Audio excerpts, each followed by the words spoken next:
Yes, here's the B-29, your super fortress. And those are its 4 Wright 3350 engines. This is the sound of 8,800 horsepower.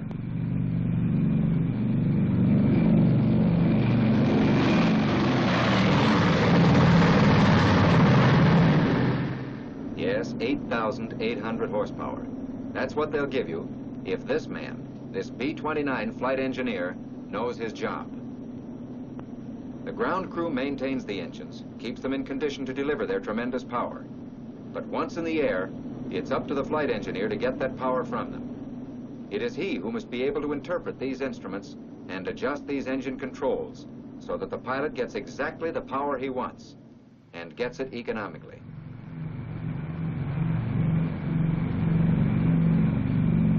But the flight engineer's job is more than just flying. It begins on the ground, right here, with the other members of the flight crew as they inspect their B-29 before a simulated operational flight. Each man has work to do before the airplane moves off the parking aprons. For example, here's the top gunner preparing his twin 50s for action while the ground crew is servicing the airplane, topping off the gas tanks, getting the fire extinguishers in place for engine starting. And here are the pilot and co-pilot completing their last check before takeoff. But this is the man we're interested in, the flight engineer.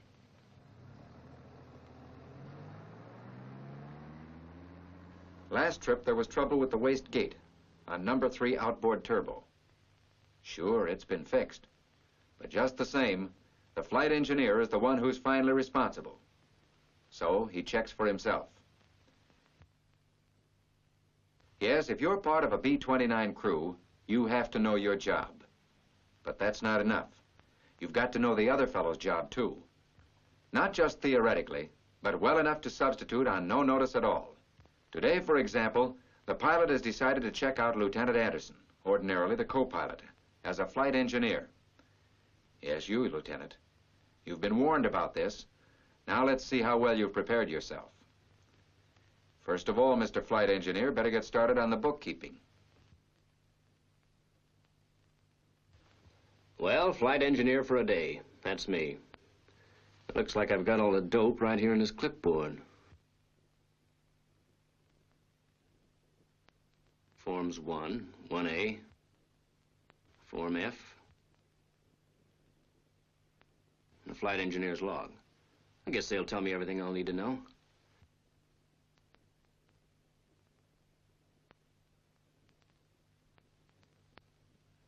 One thing you should pay particular attention to is the CG, center of gravity.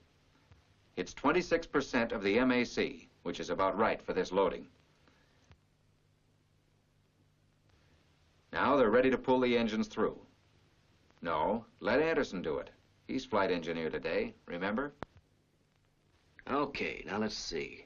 What's the first thing I do? Well, if those engines are going to be pulled through, I'd better climb inside and take a look at the ignition switches. They're off. So it's okay for the men to go ahead in those engines.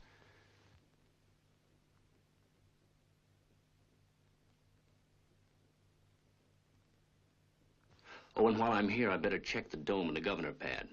Sometimes they spring oil leaks. This one seems to be okay, but there are 3 more engines to take care of. After the last engine is pulled through, well, what does come next? Oh, sure, the putt-putt. Can't operate without that.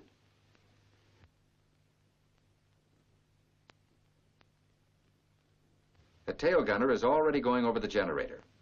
Check the oil, of course, and then make sure the emergency switch is set at normal. That's right. Now it's ready to deliver those 200 amps whenever you need them. As long as I'm back here in this part of the ship anyway, might as well check the toolkits. There they are, underneath the top turret. The seals are unbroken, so that's all right. Everything else okay in here. Next, there's the cabin pressure regulators up in the gun control compartment. See that the lock is off. That means the regulator is in the automatic position. Got to check the lock on the other regulator, too.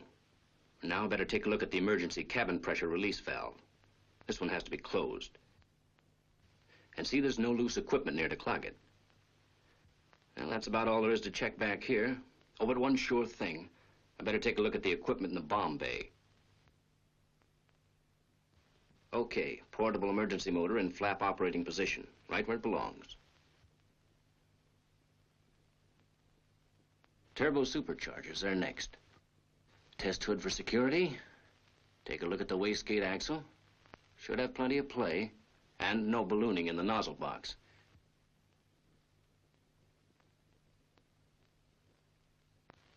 This is the last of the turbos. It's okay, too. Everything else seems to be in good shape. What's next? Oh, yeah, fire extinguisher in the right place. All right, fall in for inspection. So get into your flying equipment, Anderson. Flight coveralls, parachute, gloves, boots, and don't forget your pistol and oxygen mask. The crew of a B-29 must be inspected before every flight, just like the airplane itself. The pilot's going to ask a lot of these men in the next dozen hours, so he makes sure that every man is physically able and properly equipped to perform his duties. And that means a careful, painstaking inspection, not just a quick check. Only when the pilot is satisfied that his crew will function at top efficiency, he orders them into the plane.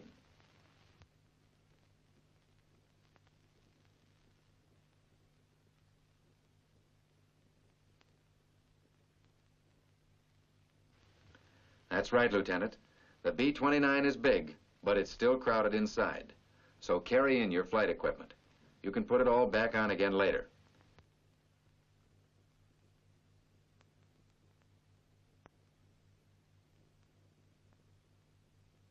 As far as your new job, all you have to do is... Well, come on. What comes first?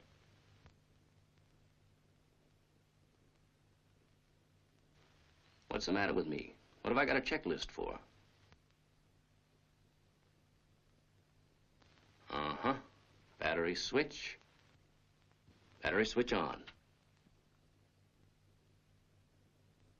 Next is master ignition switch. Over there. Master ignition switch on. Oxygen equipment? That's right. Well, the mask looks okay. So plug it in the regulator. Who left that auto mix off? That sure would waste oxygen. Pressure's 425, which is correct. And the emergency valve works. The blinker stays open. So that's that. Now, how about the portable oxygen bottle? Well, it's full. Pressure's 400. The voltage regulator vent valves. They're next. One set of regulators is alongside the navigator's cabinet. The valve handle ought to be up on this installation. The other set is directly behind the engineer's panel, at the radio operator's left. This handle is also up, just as it should be. Okay, Lieutenant, that's taken care of. Now go on from there. Wait and see G. Emergency motor. Okay. Cabin pressure relief valve turned all the way to high pressure position. Right. Better plug into the interphone circuit. Headset jack? No, it goes in the other socket. Okay. Now the mic into this one. The co-pilot wants you to get the putt-putt going. So you use the interphone to call the tail gunner and tell him to start the power plant. Here's the proper starting procedure. Turn on the ignition switch and hold the generator switch in the start position. Move the control lever over to run, and after the putt-putt warms up for 2 or 3 minutes, snap the generator switch to the run position. Then snap the equalizer switch on. Putt-putt running, so I'd better check the voltage. Selector switch set, voltage 28. And now what's on the checklist? Well, there's current available, so I can try out my heated flying suit. Have to turn the rheostat off before plugging in. Now to get connected up. Just slip this one jack into the socket, then twist the rheostat all the way to maximum. I should begin to cook pretty soon. While I'm waiting for the suit to warm up, I might as well check the fluorescent lights. Turn it on, twist the lens, and there you are. 2 more of them over on the left. Turn the switches on and look at the bulbs. All okay. The co-pilot has the correct barometric pressure, so you can set your altimeters. Don't forget you've got 2 of them. Outside pressure 001, and cabin pressure the same, 001. And you'd better check the clock on the panel with Lieutenant Floyd's chronometer watch. And now I can test the controls.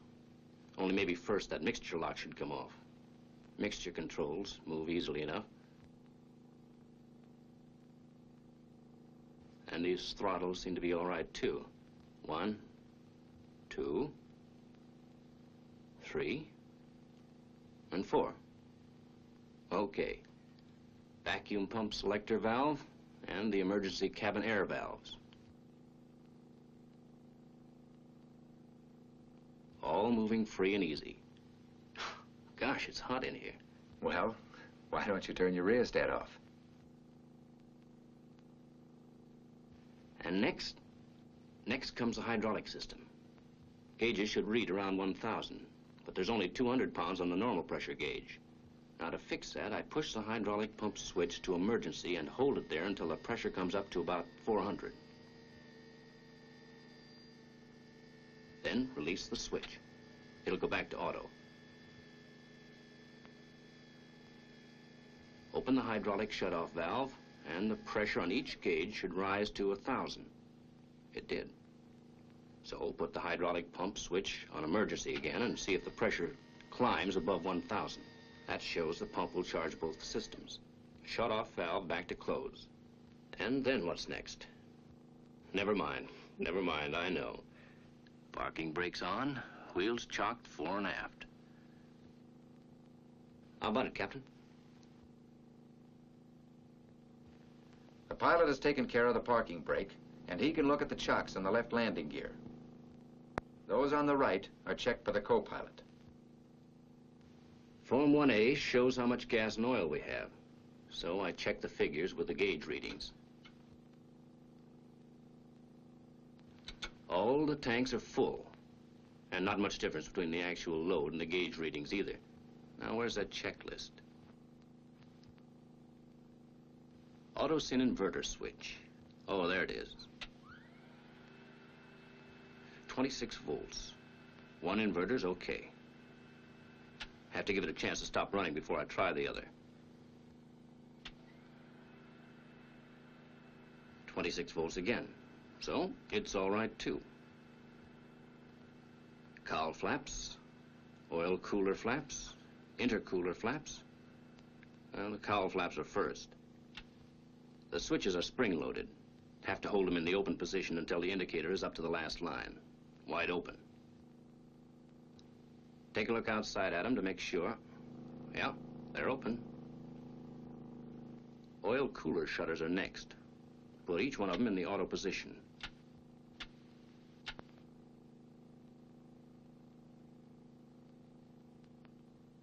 Then the intercooler flaps. Push them to the open position and hold it until the pointers on the indicators are clear over, all the way open.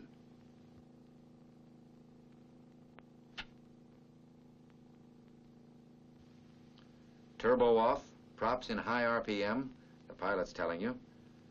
All right, open those fuel shutoff valves. That guard is to keep you from accidentally closing them.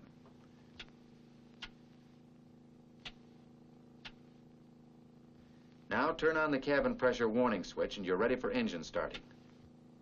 All right, let's get set. Fire extinguisher selector on number 1 engine. Crack the number 1 mixture control and set the fuel booster rheostat to give about 16 pounds fuel pressure.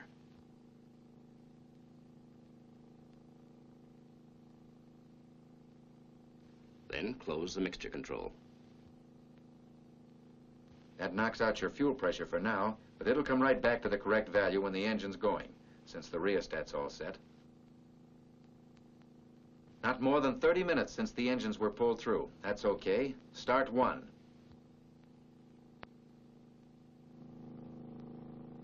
That's right. Crack the number 1 throttle. 1,000 RPM position's about right. And now you're set. Only let's just take a minute to see exactly what switches you're going to use. First, the starter switches. And then, right alongside them, the primer switches. And here's what you do. Hold the number 1 starter switch and accelerate for 15 to 30 seconds. And while you're doing it, watch the load on the putt-putt ammeter. Then turn the starter switch to start. After the propeller has made 2 revolutions, turn the magneto switch to both. And prime.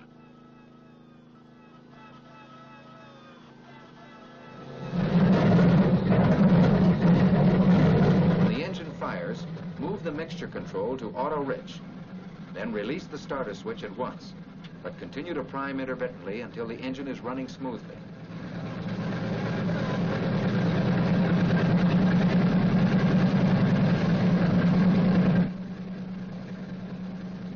Don't relax so quickly. You're not half through yet.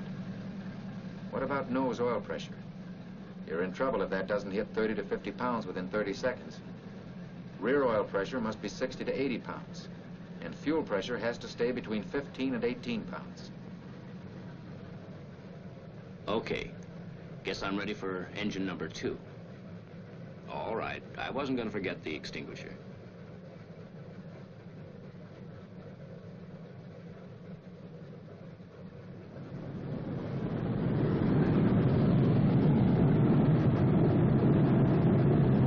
Well, by now you ought to be an old hand at starting engines. So let's see how smoothly you can do it. Fire extinguisher. Accelerate 15 to 30 seconds. Then snap it to start. After 2 revolutions, magneto switch to both, and prime.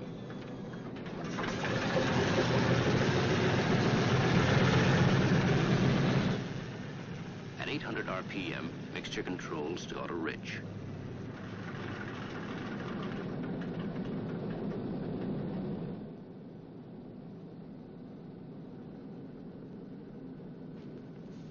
You needn't look so surprised. That's a new engine they just put in there. Maybe it's a little bit cranky. So turn off your magneto switch and start over again.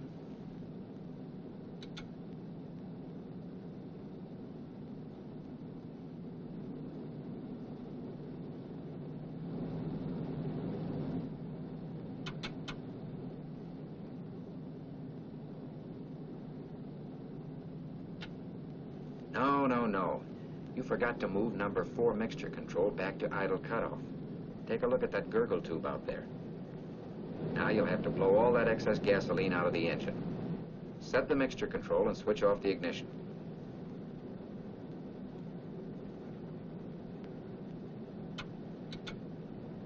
Then open the throttle wide and turn the engine over twice with the starters alone.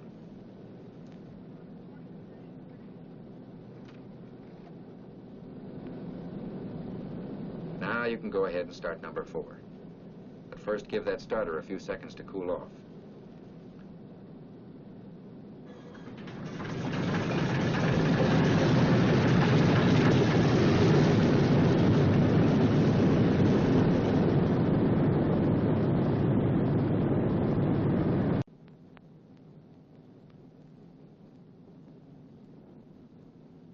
That's done it. Now let's have another look at that checklist. Oh, just one more thing. Turn on the cabin air conditioning switches. And I can tell the pilot we're ready to taxi. Hey, not so fast, Lieutenant. You still have to check cylinder head temperature. Oil pressure. And fuel pressure. All normal. So the pilot orders the generators on. Then he tells the bombardier to close the bomb bay doors. He pulls the switch, and you and the gunners check to make sure the doors do close. Then it's stand by to taxi.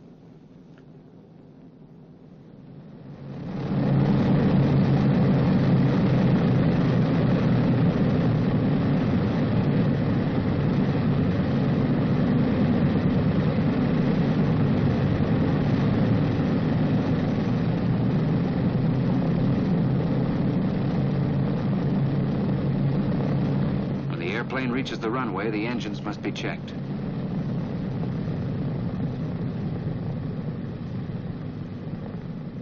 Now you can get set for takeoff. First, the pilot increases all throttles to 1500 RPM. And checks the props to full decrease. Then to full increase.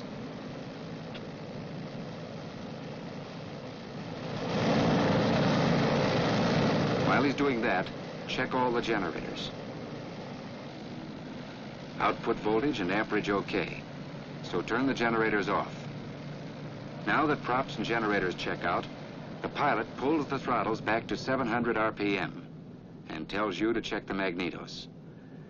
Advance number 1 throttle to 2000 RPM.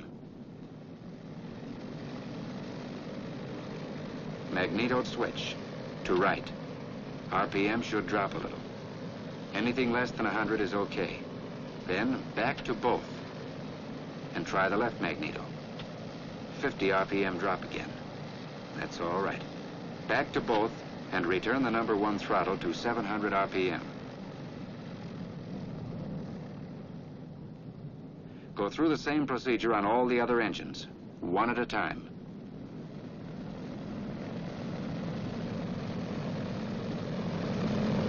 Mag's okay. So check all instruments for proper reading. Now let's have a look at that checklist. Sure. Oil pressure, nose and rear. Fuel pressure. Oil temperature.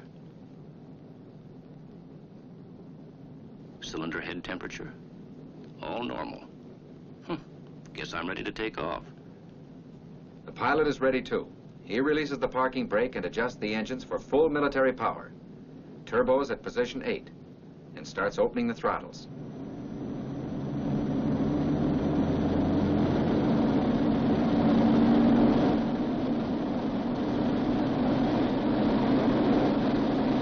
And here's where you really get busy.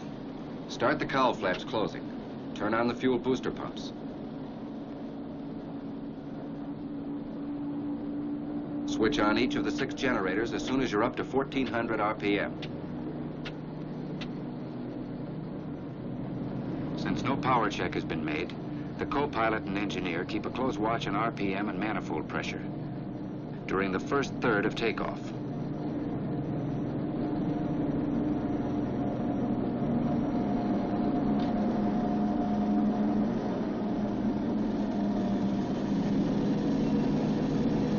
If there were any abnormal reading, you'd have to call the pilot to cut off engines.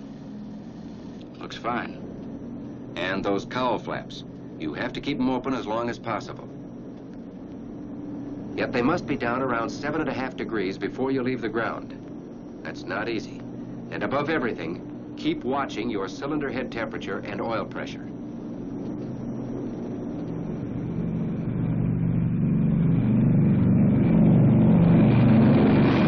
Of course, the pilot makes sure to put the wheel brakes on before the gears are retracted.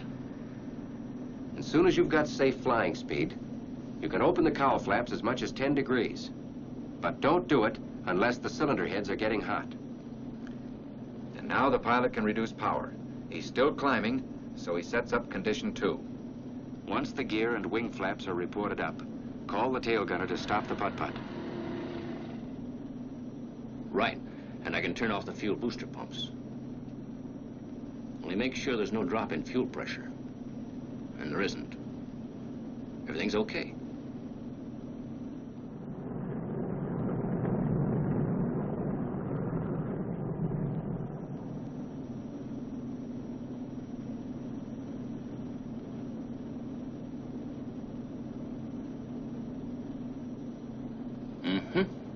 Guess we cruise here. 10,000 feet. Yes, the pilot has leveled off and is now setting up cruising conditions. 2100 RPM and 31 inches manifold pressure. That's cruising power. You can see it yourself. Now I get busy. Turbos are off, so intercooler flaps ought to be closed. Then the mixture controls to auto lean. Tell the pilot, and do it. Easy does it with those controls. Jiggle them a bit until they snap into the detent position. And then lock them. Now cylinder head temperature. So I can close the cowl flaps a bit without raising the head temperatures.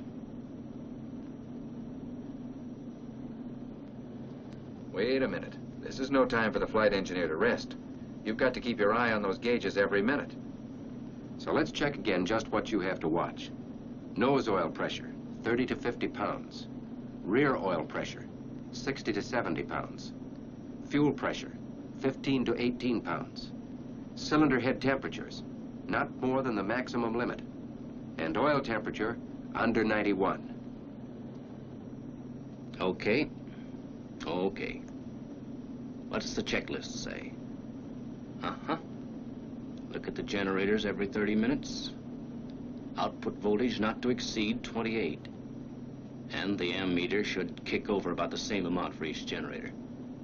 They're charging evenly, all right. That's the 6 of them. All okay. And another thing you have to do is fill out the engineer's log.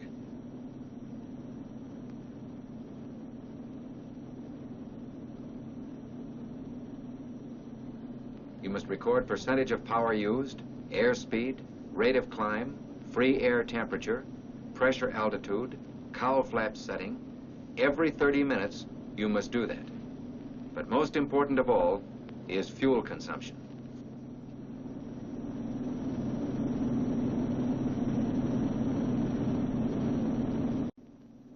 So now, after nearly 10 hours of flight, you know where you stand. The wing tanks are about half empty. The gauges show that plenty enough.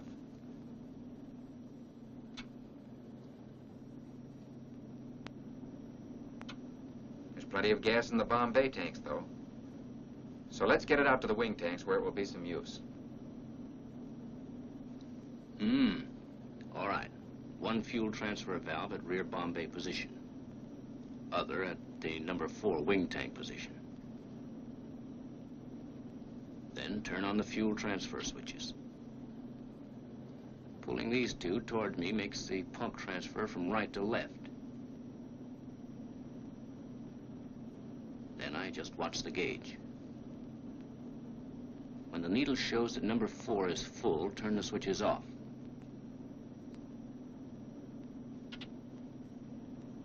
That ought to do it. That's fine. But look what the pilot has to do to keep that wing up, and that's a dangerous condition. So now, move the right fuel transfer valve to the number 1 wing tank position and push the switches forward this time. That will pump gasoline out of number 4 into number 1. When the tanks are evened up, each one about 3/4 full, the airplane will be balanced again. Then you turn all the switches off. Naturally, tanks 2 and 3 would be filled the same way. What's the matter? Oh, something wrong with the number 4 engine. Seems to be running a little rough. But don't feather it, as long as there's no other indication of trouble. Better keep your eye on those instruments.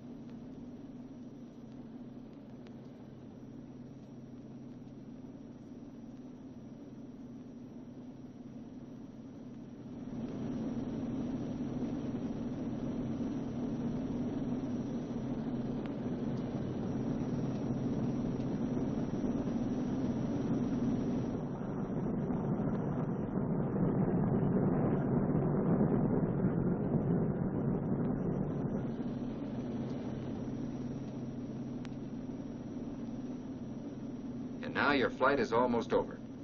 The pilot gives the order, prepare to land. Think I'll get rid of these heavy gloves. You've got plenty to do. Yeah. First, tell the tail gunner to start the putt button.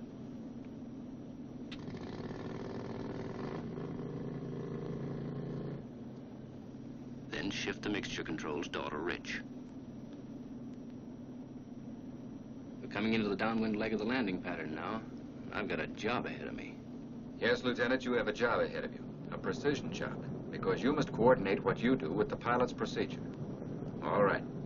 First thing, give the pilot the gross weight and new CG. Then the airplane enters the traffic pattern at an indicated airspeed of 180 miles per hour, 1,500 feet altitude.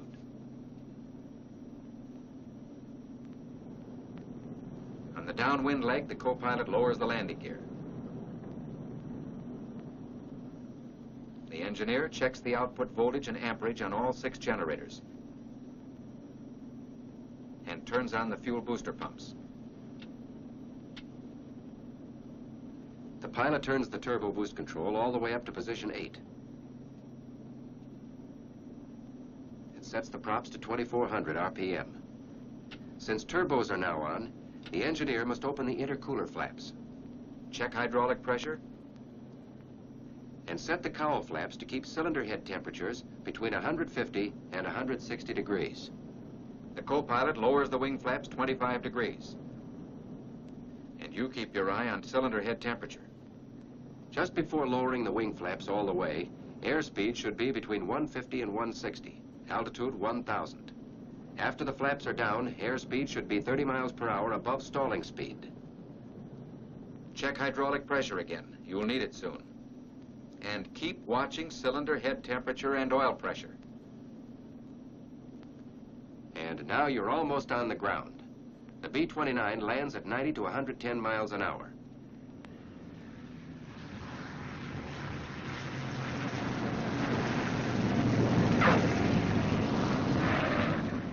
As soon as the plane is down, start the cowl flaps opening.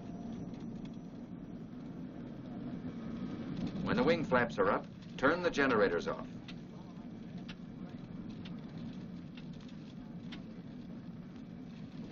Next, fuel booster pumps off.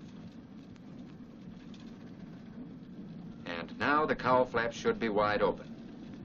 Then a final check of hydraulic pressure. And last, the pilot turns the turbos off and sets the props to full increase position.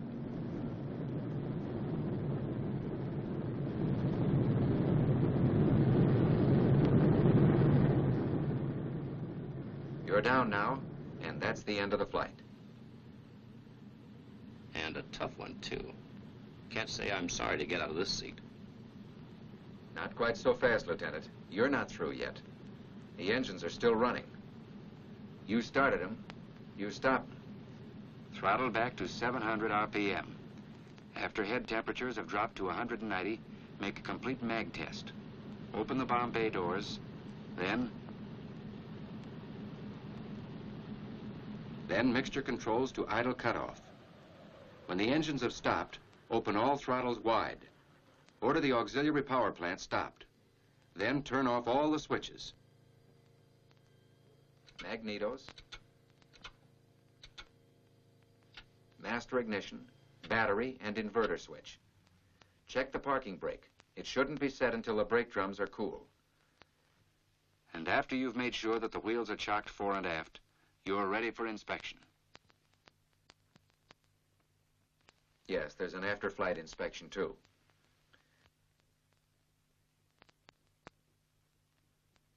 Well, Lieutenant, now you've got an idea of what the flight engineer has to do. At least what he has to do during the flight. Remember how that number 4 tachometer needle was fluctuating? There wasn't anything that you could do about it while you were flying, but it meant a lot to Lieutenant Floyd. It meant that new engine was running rough. So now he's going to see that it's fixed. He'll talk it over with the crew chief, and together they will track down the trouble. Yes, they'll both work on it. The engineer could just tell the crew chief what's wrong and forget about it until the next flight. But not if he's a good engineer. Those 4 engines are his responsibility. The only way he can be sure they're properly maintained is to check for himself. This trouble may take a long time to fix. 8 hours isn't too much to allow for changing a magneto. But he'll keep at the job until it's finished. That's the kind of thing an engineer is expected to do.